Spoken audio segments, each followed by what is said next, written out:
Thank you very much, Mr. President. You've been scrupulous about saying you would not comment on the Justice Department investigation of Hillary Clinton's email. That investigation is now closed, and I hope that I could ask you about some of the comments that FBI Director Comey made a few days ago. As you know... You may, Mark, but I want you to make sure you're not wasting your question. I'm going to continue to be scrupulous about not commenting on it, just because I think Director Comey could not have been more exhaustive. My understanding is not only did he make a full presentation, but while we were over here, or at least flying, he was presenting to Congress for hours on end. But I just wanted to give you a chance, just in case you didn't want to burn your question. I actually have a backup. There you go. Maybe I could cut to the chase and ask you about a broader question. Sure. Let's leave aside Mrs. Clinton for the moment. He did talk at the end of his presentation about how he feared that there was a broader cultural issue in the State Department toward the handling of classified information that troubled him. And I wondered whether you rely on the State Department to conduct your foreign policy, whether that concerns you as well. Yeah. And if I may, could I ask the other question? Because I think it might get an interesting response.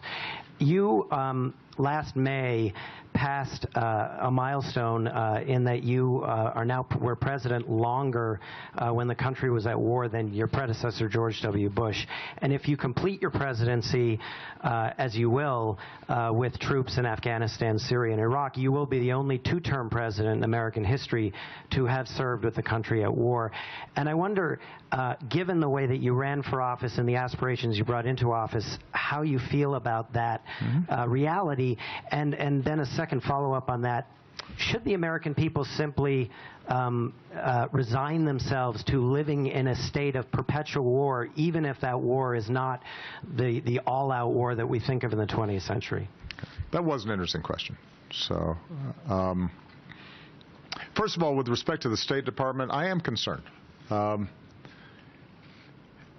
And the challenge that we've got is primarily driven by the changing nature of how information flows. Look, the advent of email and texts and smartphones is just generating enormous amounts of data. Now, it is hugely convenient. It means that in real time I'm getting information that some of my predecessors might not have gotten for weeks.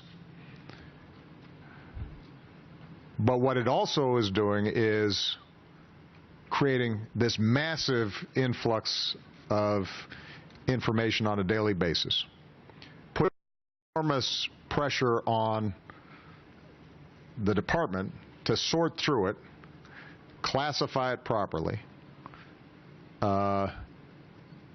figure out what are the various points of entry because of the cyber attack risks that these systems have, knowing that our adversaries are constantly trying to hack into these various systems.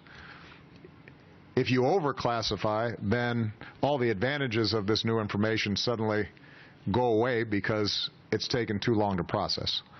And so we've been trying to think about this in a smart way, and I think Secretary Kerry's got a range of initiatives to try to get our arms around this. It reflects a larger problem in government. You know, we just recently, for example, I just recently signed a bill about FOIA requests, Freedom of Information Act requests, that built on a number of reforms that we've put in place. We're processing more Freedom of Information Act requests and doing so faster than ever before. The problem is the volume of requests has skyrocketed. The amount of information that